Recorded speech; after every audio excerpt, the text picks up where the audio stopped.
Dobré ránko, milý Janko. Sme Zugre a Juri a ešte pred zimou sme v našej čerstvo prerobenej dodávke opustili nudný život medzi štyroma stenami.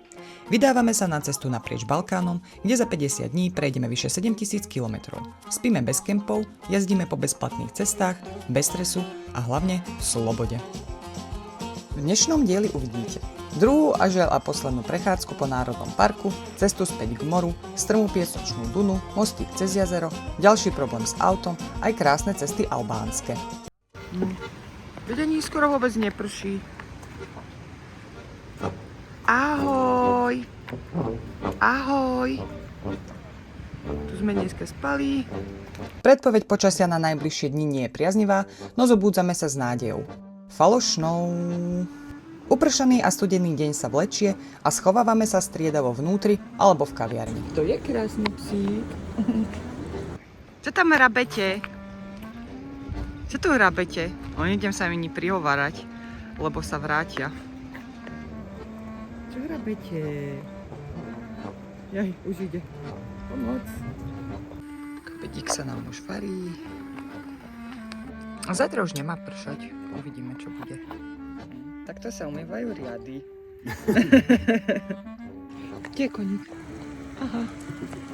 Koník. Koník. Ahoj. Aha, ďalší koník. Ahojte. A ďalší ide. Ahojte. Nemajú kopítka ani. To sú offroad kone. No, do takéhoto počasia by som ani psa nevyhnala. Takto krásne nám prší celý deň. Našťastie sme v super zariadení, kde ani barman nie je. Išiel do mesta a my si to takto celý deň chillujeme. Tak, koľko tu máme? Joj. Ale 13 je tu, aké 12. Dobijeme krát 2, 26. Pozri sa teraz. No pozri. 21. Ešte 4 stupne na dvojnásobok. Druhá noc za nami. S Paktoškou v stráži. Ahoj. Nové ráno, nový deň. Na včerajšiu potopu sa zabudlo, slniečko svieti. Predpoveď na ďalšie dni je však horšia, nechceme, aby nás tu uväznil sneh a preto sa náhle rozhodujeme po obede odísť skôr a pokračovať smerom na juh. Máme snežik. Naplánované turistiky meníme za rozlúčkovú krátku prechádzku smerom na sever, popri koryte rieky Lumy i Tetit. No tá ďal hore sa ide do Valbony, ale my pokračujeme iba rovno na prechádzku.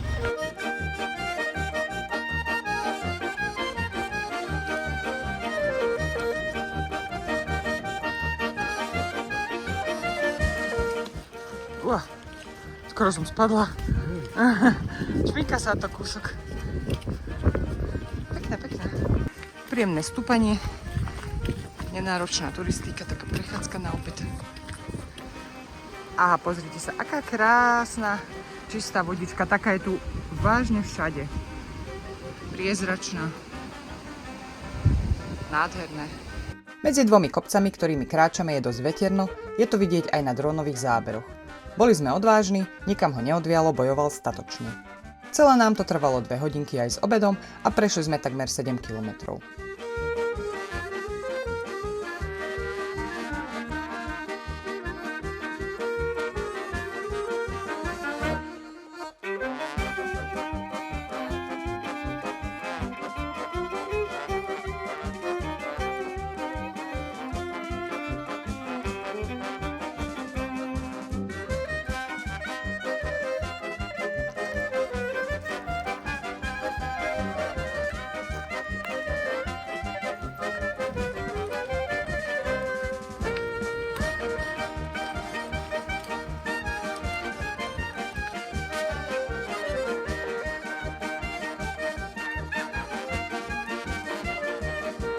Ahojte, ovečky, ovky. Už ju vidí. Ňam, ňam.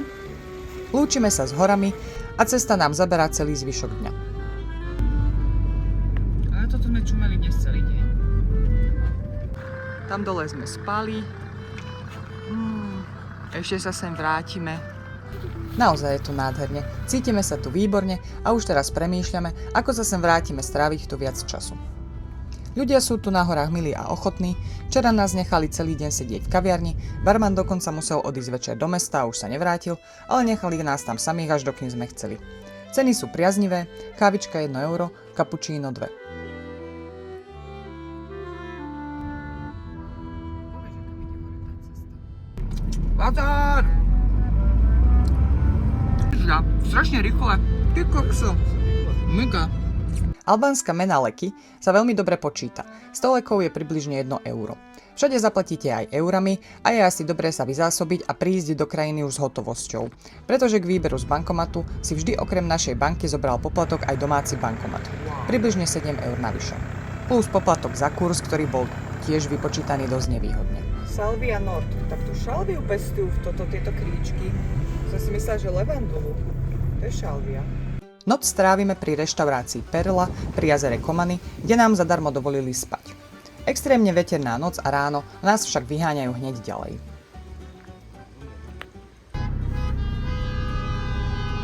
Zatrúb!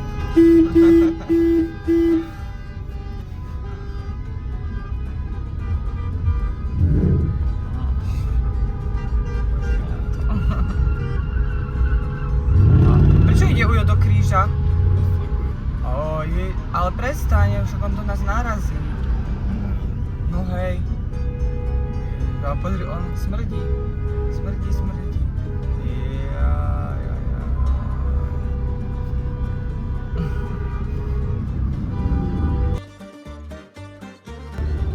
Toto je podľa mňa nejaká čudesná skratka, lebo ja som sa pozerala na mape a dalo sa tam ísť aj po normálnej ceste.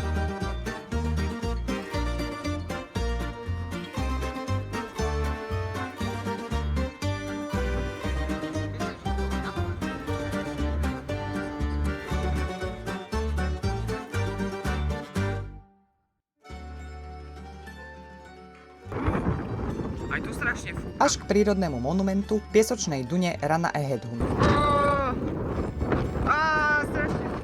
Čo v preklade znamená nasypaný piesok. Znie to luxusne a pritom taký basic názov. Táto duna priamo na pláži má približne 600 metrov na dĺžku a 100 metrov na šírku. Na výšku má 50 metrov a keď si to matematicky vypočítam, tak prevýšenie je to až 50%. Hore sa nám ísť nechce. Chôdzu nám sťažuje silný vietor a tiež aj obchádzanie olejových nálezísk a kvantum odpadu. Ale bordelu je tu dosť. Naposledy som takú špinavú pláž videla na Bali. Všade samé odpadky. Fučí tu parádne. Až také zaujímavé to tu nie je, dlho sa tu nezdržiavame a naša cesta nás vedie smerom do vnútrozemia cez tiež pekné kopčeky.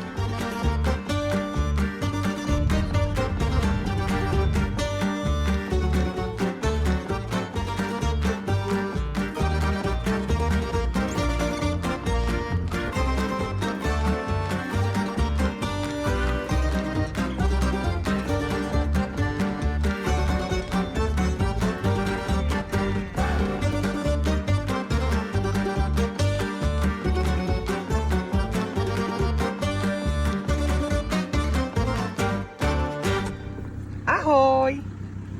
Ahoj! V každom mieste nás čaká takýto sprievodca. Ahoj! Si besný? Ty si besný pes? Na, máš. Až k tomuto sympatickému mostíku. Je to jeden z dvoch funkčných peších mostov cez jazero, respektíve priehradu Škopet. Tu sa pýta vstupné. Počas sezóny iba. Jej charakteristická hlboká zelená voda zachytáva vodu z rieky Mat už od 63. Mostu občas chýba nejaká latka, ale prejsť sa dá, len sa trochu v strede kymácal. Joj, veľmi sa bojím. Veľmi sa ťa bojím, most. Jaj, už konečne ide. Asi vykračuje, ako keby nič. Ako keby nič. Tak čo, odvážili by ste sa?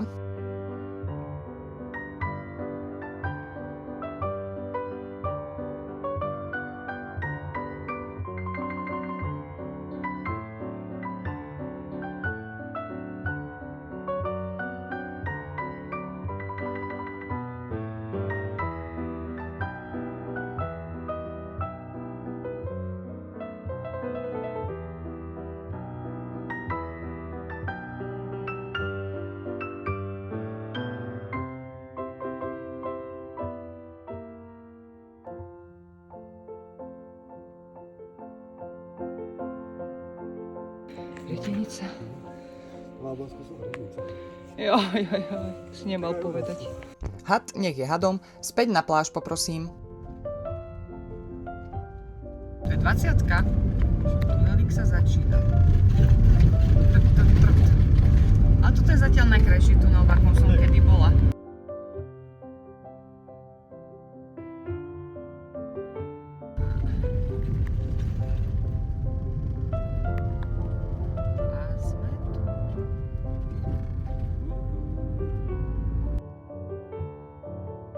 Fakt túrujeme, aby sme stihli západ slnka, čo sa nám aj podarilo. A hneď k nemu na druhej strane vychádzal aj mesiac, bolo to naozaj magické.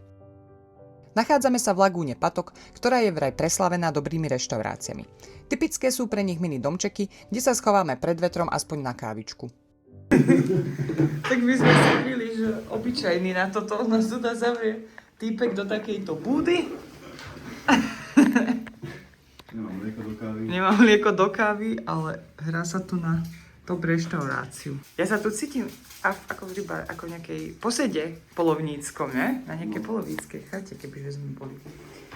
No idí. Kávička nie je turecká, to by vlastné mlieko, a ešte, že máme svoje vlastné zásoby. A ani lyžičky, očividne. Ja by som sa asi otočila, keď sa bude dať, vieš ako, aj tu sa dá tuto, keď zacúvaš do toho. Motor pradie, vôbec sa netrápi. Však? Áno, ide dobre? Tak lebo trošku to tak hučalo. A ešte posledných 30 výškových. Run.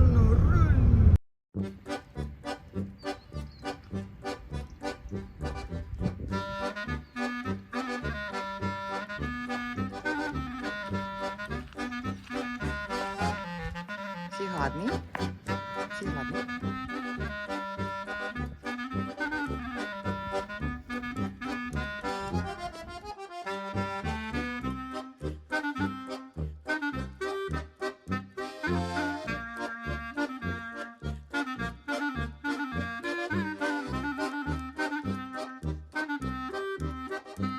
Krásne ránko na San Pietro pláži, až kým si nevšímame darček zo servisu pod autom. Pred veľkou cestou sme radšej autu dali pomeniť nejaké diely, akurát toto jedno trošku nevyšlo. Ďalší problém, ktorý sme si priniesli už z domu, sú zle namontované tyčky stabilizátorov a Jurinko sa to pokusí nezopraviť. Vidíme, ako to dopadne.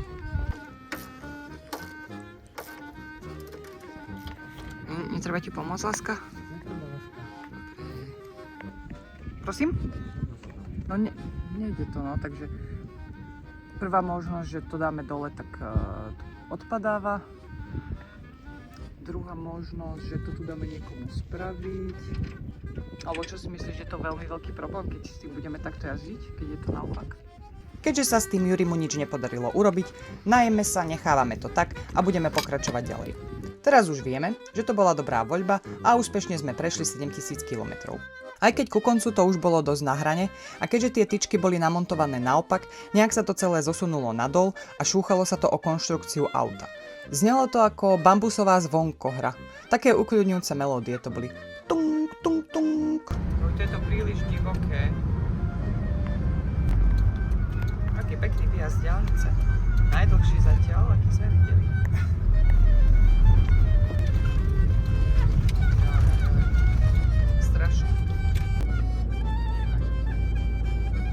Mierime na perifériu Tirany. Tu obchádzame a šup na východ ku kopcom, spať budeme hneď vedľa starého mostu pána Otomana, ktorý si pozrieme v ďalšom dieli. Na videu to vyzerá celkom rovno tá cesta. Ale už iba 1,2 km. Tento typek, čo ide pešo, tam bude rýchlejšie ako my.